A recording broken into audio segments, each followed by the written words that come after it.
ქალბატონებო და ბატონებო, თქვენ წინაშეა ნინო შარაშენიძისა და ოთარ ტატიშვილის თეთრი ორშაბათი. მოგესალმებით, ვინც ახლა შემოგვიერთდა, მინდა გითხრათ, რომ დღეს ორშაბათია და ჩვენი სამედიცინო გადაცემა თეთრი ორშაბათი კვლავ ეთერშია. როგორც ყველა იცის, არსებობს დაავადებები, რომელიც წელიწადის სხვადასხვა დროს და სხვადასხვა სეზონზე სხვადასხვანაირად პრევალირებს. ზაფხულში სულ სხვა ინფექციებია, ზამთარში სულ სხვა ინფექციები. ზამთარის სივ სეზონში, მაშინ როდესაც ტემპერატურის მკვეთრი ცვალებადობა ხდება სიცივიდან სითბოში, სითბოდან სიცივეში გადასვლის მომენტში, მაშინ როდესაც ადამიანები ძირითადად ერთ დახულურ სივრცეში იკრიბებიან, ძალიან ხშირია სეზონური გრიპის შემთხვევები, ისევე როგორც გასულ წელს და სხვა წლებში, წელსაც ძალიან პრევალირებს და ბევრი შემთხვევა გვაქვს გრიპის ვირუსის, ეგრეთ წოდებული H1N1 ღორის გრიპის ვირუსი. ეს არის ვირუსი, არც თუ ისე მარტივი, რომელიც მთელ რიგ შემთხვევებში საკმაოდ სერიოზულად მიმდინარეობს და განსაკუთრებულად მოწყვლადი და განსაკუთრებულად ავადობენ პაციენტები ძალიან პატარა ასაკში, მოხუცები და ის ადამიანები, რომელთაც სხვადასხვა ქრონიკული დაავადებები ახასიათებთ. საერთოდ გრიპის ვირუსი და ნებისმიერი ვირუსი ძალიან მარტივად ვრცელდება და ალბათ ყველა თქვენგან ახსოვს COVID-დან მოყოლებული რამხელა მნიშვნელობა ჰქონდა ჰიგიენას, როდესაც ხელის ჩამორთმევით, გადაკოცნით, ერთი და იგივე მაგიდაზე შეხებით, კარების სახელურზე შეხებით და ასე შემდეგ, გრიპის ვირუსი და ნებისმიერი ვირუსი ძალიან მარტივად გადადის. თუ რა შეიძლება გავაკეთოთ, რომ ეს ვირუსი არ გავრცელდეს და სწორედ ეს მომენტი, რომ ვირუსი არ გავრცელდეს, გაცილებით უფრო მარტივად სამართავია, ვიდრე თავად ავადობა, ამ თემაზე სასაუბროთ დღეს ჩვენი სტუმარია ორი არაჩვეულებრივი სტუმარი, მაგრამ დავიწყებ ექიმით. სიმონ ხეჩინაშვილის სახელობის საუნივერსიტეტო კლინიკის ოტორინოლარინგოლოგი, ქირურგი, მედიცინის დოქტორი, ევროპის ოტორინოლარინგოლოგიისა და თავ-კისერის ქირურგიის ასოციაციის დამხმარებული წევრი, ქალბატონი ხატუნა ჩიტაძე და საერთაშორისო მულტინაციონალური ფარმაცევტული კომპანია GM Pharma-ს საფთიაქო გაყიდვების მენეჯერი, ჩვენი საყვარელი ჟანა ვახლაკელიძე. ჩვენ მივეჩვიეთ ძალიან კარგი. მოგესალმებით. კიდევ ერთხელ გიხდით მადლობას, რომ დღეს საინტერესო თემაზე სასაუბროთ ჩვენთან მოხვედით. ჟანას მოსვლა ჩვენთან ყოველთვის გარკვეულ სიახლეებს უკავშირდება და ამ კარგი ამბებისთვის დღის ჩვენი გადაცემის მეორე ნაწილს შემოვინახავ და რაც შეეხება ქალბატონ ხათუნას, პირველ რიგში გიხდით მადლობას მობრძანებისთვის და თქვენგან დავიწყებ შეკითხვას თუ შეიძლება. კვლავ აქტიური სეზონია, როგორც ვისაუბრეთ, წავე რესპირატორული ინფექციებით, ზოგადად რა იწვევს ამ რესპირატორულ ინფექციებს და რატომ აქტიურდება ის მაინდა-მაინც ზამთრის სეზონში? მოგესალმებით, მივესალმებით თქვენს მსმენელს, მადლობა მოწვევისთვის. ჩვენს გარშემო მთელი წლის განმავლობაში ცირკულირებენ სხვადასხვა სახის ვირუსები, ბაქტერიები, ალერგენები, თუმცა გეთანხმებით სიცივის დადგომასთან ერთად დასნებოვნების ინტენსივობა მატულობს. ეს პერიოდი მოიცავს სადღაც ნოემბრის ბოლო პერიოდს, მარტის შუა რიცხვებამდე პერიოდს, როდესაც ვირუსული ინფექციები ძალიან გავრცელებულია საზოგადოებაში.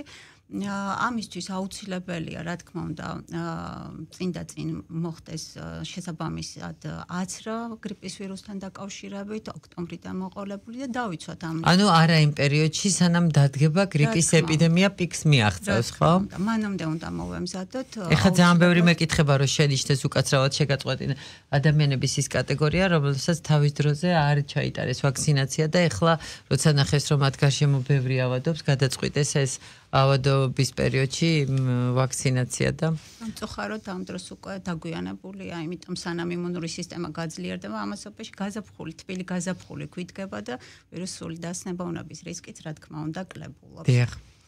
ძალიან ბევრი ვირუსია გავრცელებული, სტატისტიკურად მაინც პირველ ადგილზე გრიპის ვირუსებია, განსაკუთრებით A და B ტიპის ვირუსი, მაგრამ ამ პერიოდისთვის ძალიან მაღალი ალბათობით ვლინდება A ტიპის ვირუსი, იგივე H1N1 ვირუსი, იგივე გრიპის, ღორის ვირუსი უკაცრავად და ყველა ვირუსის სიმპტომატიკით გამოვლენის თვალსაზრისით მსგავსია, თუმცა გამოირჩევიან აგრესიულობით ეს ვირუსები და ეს H1N1 ვირუსი სწორედ ძალიან აგრესიული ვირუსია. აგრესიულობაში რას გულისხმობა? ახლა გართულებების რისკი მაღალია.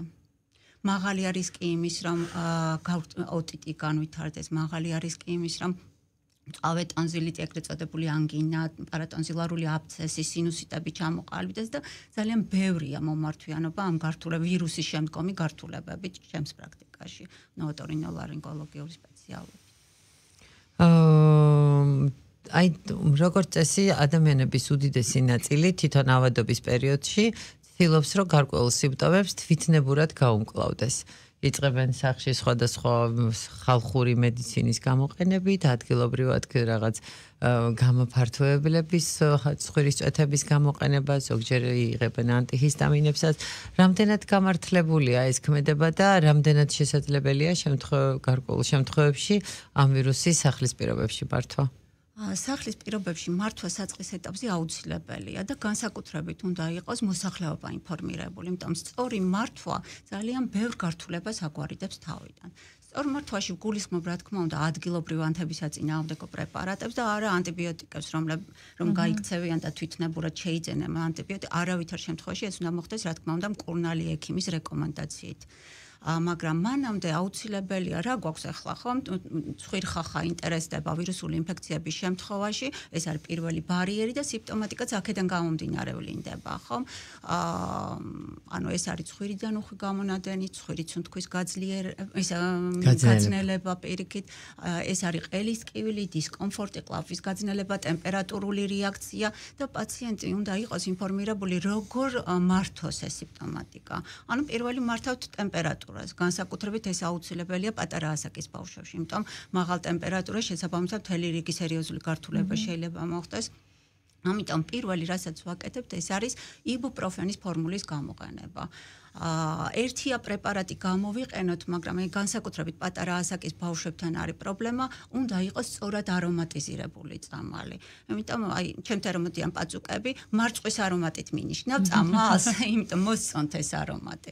და არა ფორთოხლის, რომელიც უფრო მჟავე არის. ამიტომ იბუპროფენის ფორმულა მარწყვის არომატით, აი ხშირად ვიყენებ ხოლმე, რა ქვია, პერუფენს ხომ, არა ჩვეულებრივად მოქმედებს. ტემპერატურას მართავთ, რა თქმა უნდა, საწყის ეტაპზე და პარალელურად გჭირდება აუცილებლად ცხვირის რინორიის მოხსნის საშუალება. ერთი რომ დისკომფორტს სიცხეზე მეტად შემთხვევათა მაღალ პროცენტში სწორედ ეს ცხვირის გაჭედილობა მე მაგალითად უკონტაქტო ხდები ცხვირის გაჭედილობასთან. რა თქმა უნდა, თავის ტკივილი ეს შემაწუხებელი მდგომარეობა თავის დახრა გიჭირს, სუნთქვა გიჭირს, ძილის რეჟიმი გერღვევა. რიგში სუნთქვა გიჭირს და შეგრძნება გაგაცნობს. 99% პირველად რასაც უჩივის, ეს არის აი ცხვირის სუნთქვის გაძნელება და ნებისმიერ საშუალებას მოსინჯავს ოღონდ მოხსნას ეს. ცხვირის სუნთქვის გაძნელების მოხსნასთან ერთად ცხვირის სწორი დამატენიანებელი თუ გამხსნელი ვაზოკონსტრიქტორის გამოყენებას არსებითი მნიშვნელობა აქვს გართულებების თავიდან აცილების თვალსაზრისით. რატომ ახლა ცხვირხახა თუ არ არის პრობლემური, შესაბამისად არასოდეს არ გართულდება ეს ოტიტით, ყურის ანთება არ წამოვა.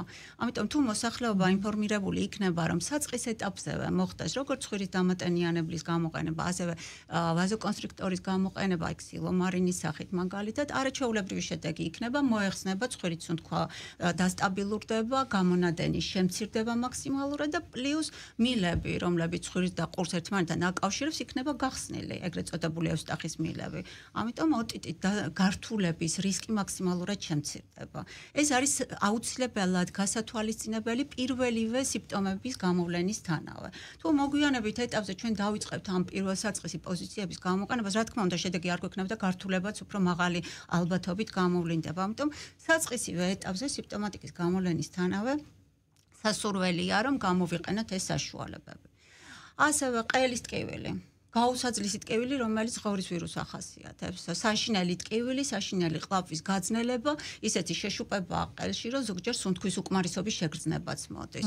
რა გვჭირდება ამ დროს? აუცილებელია ადგილობრივი ანთებისაწინააღმდეგო ტკივილგამოყუჩებელი საშუალების გამოყენება. პირველი უნდა მოხდეს ტკივილის კუპირება. რა თქმა უნდა. ამას იბუპროფენიც არაჩვეულებრივად აკეთებს, მაგრამ ადგილობრივად საწუწნიაბები ყველაზე ეფექტურია. ამიტომ მიტანილი ადგილობრივად მალევე მიტანილი. ადგილობრივად და საწუწნიაბების სპრეისგან განსხვავებით ადგილობრივად უფრო ხანგრძლივად მოქმედებს. მაგრამ აუცილებელია ვიცოდეთ წესი, რა სახით, როგორ გამოიყენოს, რა წამალი გამოიყენოს. ანუ ჩვენ გვინდა ტკივილგამაყუჩებელი ანთებისაწინააღმდეგო ეფექტი. არჩევანი ძალიან ბევრია. გვინდა უშუალოდ აი მორი თვისების მატარებელი საწუწნი ტაბლეტის გამოყენება. ასეთი არის ბენზილორი, რომელიც არაჩვეულებრივად ტკივილსაც აყუჩებს, ანთებისაწინააღმდეგო ეფექტი აქვს, მაგრამ აუცილებელია 3 საათში ერთხელ ამ ტაბლეტის გამოყენება. მყავს პაციენტები ამბობენ ჩავწუწნე არ მიშველა ჯიბეში მინდებს მაინც არ მშველის ერთი ჩაწუწნე წამალი ვერ მოგიგვარებთ პრობლემას ამიტომ თუ პირველი 3 დღის განმავლობაში ჩვენ ინტენსიურად დავიწყებთ ასევე საწყის სიმპტომების გამოვლენისთანავე 3 საათზე ერთხელ ტაბლეტის გამოყენებას ეფექტი სახეზე გვაქვს და ეს თავის მხრივ აგვარიდებს თავიდან ტონზილიტი და პარატონზილარული აბსცესით გართულებების შესაძლებლობას ოჰო სერიოზული ცხადია ძალიან, იმიტომ განსაკუთრებით ვისაც ქრონიკული ტონზილიტის პრობლემა აქვს, მისი სუსტი წერტილია, სასის ტონზილი, ეგრეთ წოდებული გლანდები, როგორც მოსახლეობაშია ცნობილი და საკმაოდ ხშირად რთულდება მერე ჩირქოვანი ანგინით და თუ დროულად არ მიხედავენ პარატონზილარული აბსცესითაც. ამიტომ აი ეს ტაბლეტი ძალიან ეფექტურია საწყის ეტაპზე. კომბინაციაში შეიძლება მთელ რიგ მედიკამენტებთან ერთად, მაგრამ აი ესე ურეცეპტოდ თვითნებურად ეს ტაბლეტის გამოყენებაც შეიძლება, ხო? ჩვენ ამას დიახ, თორე ძირითადი თერაპიას მაინც პარალელურად ამისა ამ ტაბლეტებთან ერთად თუ რა სახის თერაპია ჭირდება პაციენტს, ეს იქნება ანტიბაქტერიული თერაპია, ანტიჰისტამინები თუ ასე შემდეგ, იგივე იბუპროფენი, რასაც თქვენ ბრძანებთ, მისი ჭარბი გამოყენება, რა თქმა უნდა, არ არის რეკომენდირებული და უამრავი და სხვა პრობლემის შემქმნელი შეიძლება იყოს, ამიტომ რაც მალე მოხდება პაციენტი ექიმთან და რაც მალე ჩაერევა მისი ჯანმრთელობის მართვაში, ამას საკითხზე მე მგონი შეჯერდა მსოფლიო, რომ ჯობია გიხემძღვანელოს ექიმა სპეციალისტმა. აი ხლა ტენდენცია წამოვიდა მოსახლეობაში მცენარეული დამინიშნე, გონია რომ ის უსაფრთხო, აუცილებლად მცენარეული დამინიშნე და სულ ვიცინე ხოლმე ასეთი კატეგორიის პაციენტთა, რომ იცით რა, ყაყაყჩოც მცენარეა, მაგრამ ნარკოტიკის შემადგენელი კომპონენტია და ასე ნუ მიუდგებით მაინც და მაინც აუცილებლად მცენარეული და ეფექტური იყოს. ამიტომ მე პირადად აუცილებლად კლასიკურ მედიცინას მივესალმები, უნდა ვიცოდეთ შემადგენლობა, დოზირება სწორი, ზუსტი, რომ არ მოხდეს მთელი რიგი გართულება. თავიდან ავიცილოთ ყველაფერი.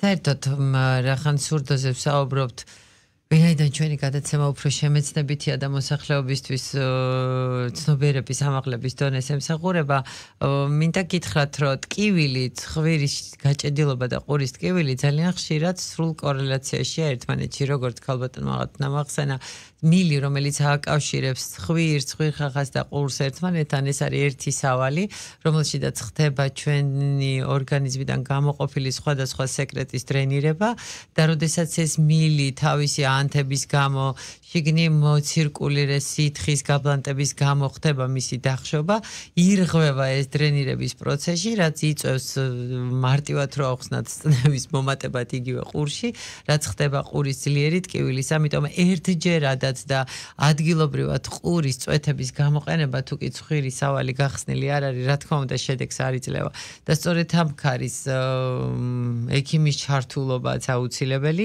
რომელმაც უნდა შეაფასოს, რომ თქვენ გშველით მხოლოდ ის ყურის წვეთები და ცხვირის წვეთები თუ პარალელურად ამისა გვჭირდება სხვა მედიკამენტები, რომლებიც ხელს შეუწყობს ჩვენს გაჯანმრთელებას. ეს არაჩვეულებრივია, მე როგორც ვიცი და მე ძალიან ბევრჯერ გამომიყენებია ეს თქვენი ტაბლეტები, რომელზედაც თქვენ ახლა ახსენეთ, ადგილობრივი მოხმარების, რაც მთავარია უსაფრთხოა, გაიცემა ურეცეპტოდ, შესაძლებელია მისი გამოყენება ადამიანების მიერ თვითონ როგორც პირველადი დახმარება, მარტივად რო ვთქვათ, რა თქმა უნდა შეიძლება ეს მედიკამენტები შემდგომში ძირითადი დანიშნულების კომპონენტიც გახდეს, მაგრამ პირველ ექიმთან ვიზიტამდე შესაძლებელია ამ სწავლების ძალიან წარმატებით გამოყენება. აი ერთია როცა გაჭედილობაა და მეორეა, როდესაც აი მძიმე ვირუსების შემდეგ ჩნდება ცხვირის ხახის სიმშრალე, ხო? იგივე ქირურგიული ჩარევების შემდეგაც თქვენზე უკეთესად ჩვენ ნამდვილად არ ვიცით, რამდენად ხშირია ხოლმე დავუშვათ იგივე ტონზილიტის შემდეგ ცხვირხახის სიმშრალე და ასე შემდეგ, იმიტომ რომ ქირურგიულ ჩარევამდე ხანგრძლივი დროის განმავლობაში იყო ანთებითი პროცესი. რატომ არის ეს დატენიანება ასეთი მნიშვნელოვანი? აუცილებელია დატენიანება, იმიტომ ფიზიოლოგიური მდგომარეობა უნდა აღდგეს ხვირის ლორწოვანის, რომ სწორად უნდა უზრუნველყოს ერთი და მეორე კიდევ სიმშრალე არ გამოიწვიოს, რომელიც არა მარტო პოსტოპერაციულად, იგივე ავადობის შემდეგაც ძალიან მაღალი ინტენსივობით ვლინდება ხოლმე. ამ შემთხვევაში გაციების ფონზე იზრდება ხოლმე ეგრეთ წოდებული ნიჟარები, ხმოსახლეობა პოლიპების სახელწოდებით, ცნობს ყველაფერს პოლიპს ეძახის, მაგრამ ეს არის ნიჟარა. რომლის ფუნქციაც არის სწორედ მცირე რაოდენობით ლორწოს გამომუშავება და დატენიანება. გაციების ფონზე ნიჟარა მატულობს ზომაში, ამ პირიქით მთლიანად არის ატროფირებული ხშირი ავადობის მაჩვენებელი, სადაც მაღალია. და შესაბამისად ლორწო აღარ გამოთავისუფლდება. ჩვენ უნდა მივეხმაროთ დამატენიანებელი საშუალებებით, რომ აღვადგინოთ ეს ლორწოვანის ფუნქცია და ნიჟარას თავის ფორმაში ჩავაყენოთ. წინააღმდეგ შემთხვევაში სიმშრალე შეიძლება შემდეგ მეტმა გამონადენმა შეცვალოს, რომელიც წინ კი არ მოდის. აი ცხვირიც თქვა მიჭირს, გამონადენი არ მაქვს, მეკითხებიან ხშირად. გამოიწვიოს სველი წვეთის სინდრომი, რომელიც ყელში ჩანადენის სახით ვლინდება ხოლმე. და ამ შემთხვევაში, რა თქმა უნდა, არსებობს უკვე სხვა პოზიციები, რომლებიც არაჩვეულებრივად მართავენ ამ დამატენიანებელ ეფექტს და საჭიროა ხოლმე მათი გამოყენება.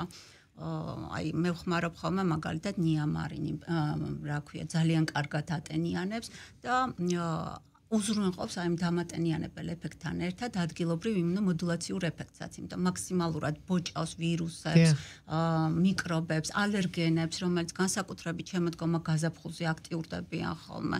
დღეს 21 საუკუნე ალერგიის საუკუნეთ არის ცნობილი და ვისაც ქონდა ვინც არა და ყველა პრაქტიკულად გავხდით ალერგიულები, უმრავლეს შემთხვევაში ვერც ვადგენთ რა არის გამომწვევი ჩვენ კონკრეტულ შემთხვევაში, მაგრამ აუცილებელია ამ დამატენიანებელი და გამოსარიცხი საშუალებების გამოყენება. გარდა მაგისა დაზიანებული და გამომშრალი ცხვირხახა ინფექციის ადვილად შეყნოსვის და უფრო ღრმად მაღალ არა დავუშვათ პირველი რიგის ცხვირხახაში, არამედ კიდე ხდება ამ ინფექციის უფრო ღრმად შესრულტვა. ცხვირის ბარიერი ხო ერთ-ერთი ყველაზე მნიშვნელოვანი ბარიერია, სადაც მის ლორწოვანში ინფექციების დიდი ნაწილი შებოჭვა და განადგურება ხდება და აი ამ გაშიშვლებულ ლორწოვანზე, როდესაც შევიყნოსავთ, შესაძლებელია რომ ღრმად შევიდეს ეს ჩვენი ინფექცია და ალბათ ეს არის ხოლმე ხშირად გაიმორიტების და ასე შემდეგ და მიზეზი. გარდა მაგისა, იცით მე სულ ხას უსვამ ხოლმე რომ არსებობს წამლები, რომელიც შეგიძლია თვითნებურად გამოიყენო.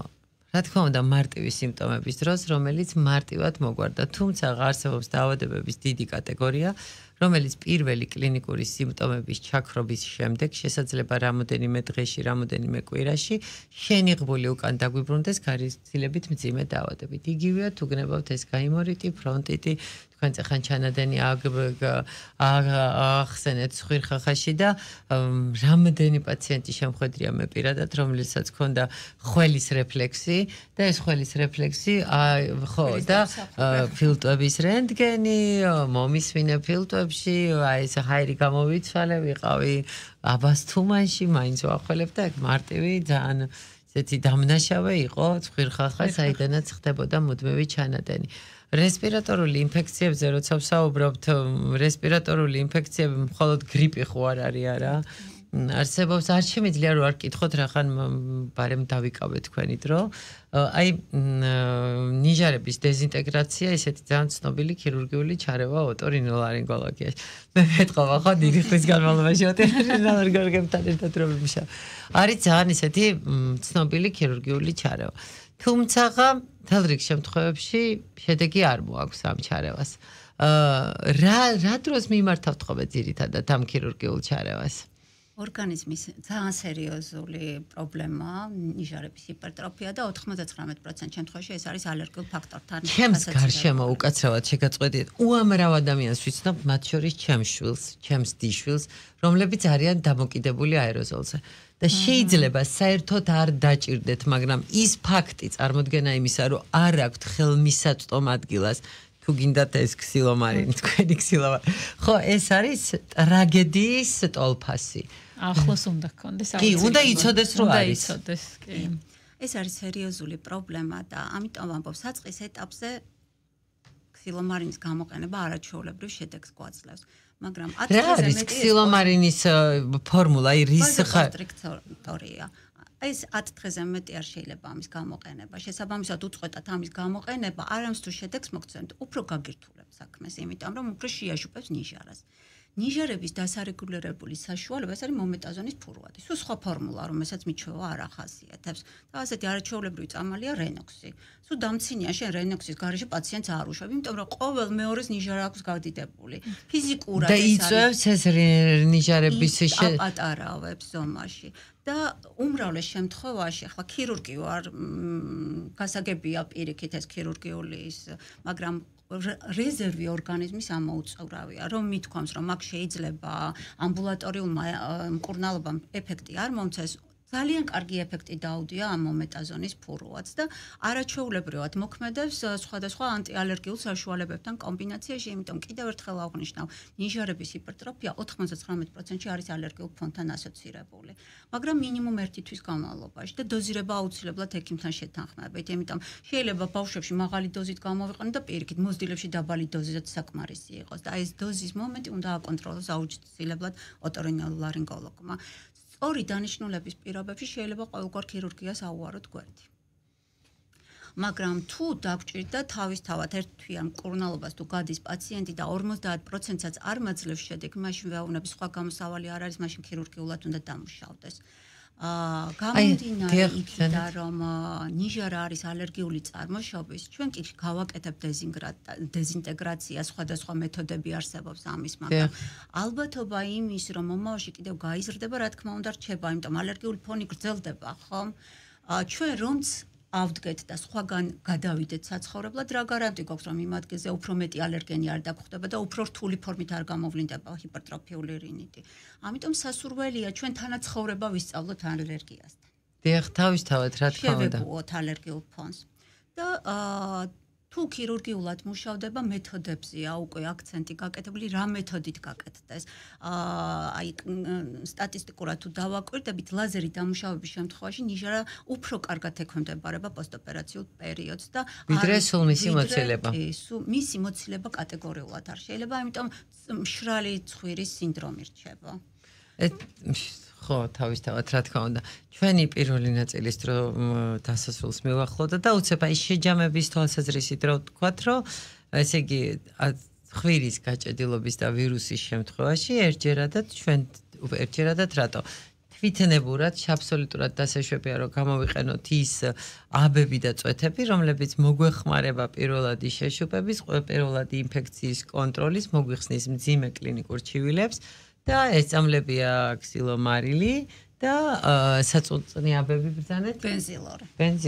რომელიც სხვათა შორის ყველა საკობრივ ჯგუფია გათვლილი ესწამალი. ბავშვიდან დაწყებული მოხრმა აი სიროფი სწორედ ბავშვებისთვის ბენზილორი მხოლოდ ტაბლეტებია, ამიტომ იმას აკიდა როცა შეძლებს ბავშვი იმას ტაბლეტის გაწუწნას კი შეუძლია. გასაღეჭია თუ ჩასაწუწნი კამფეტი. ადგილობრივად რომ იმოქმედოს და ჩაწუწნიდან 9 საათი რეკომენდირებულია, არაფერი დავლიოთ, არაფერი მივირთვათ. ძალიან კარგი. ჩვენ სულ რამოდენიმე წუთში ისევ დავბრუნდებით პირდაპირ ეთერში.